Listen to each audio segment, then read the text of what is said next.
আজান শুনে আসো যারা ঘুমায়া, তাদের জন্যে কান্দেন নবী মদিনায়, তাদের জন্যে কান্দেন নবী মদিনায়।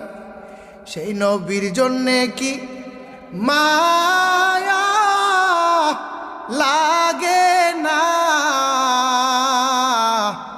এরে উম্মত মসজিদে আসো না, এরে মানুষ নামাজে আসো না। আজান শুনে আসো।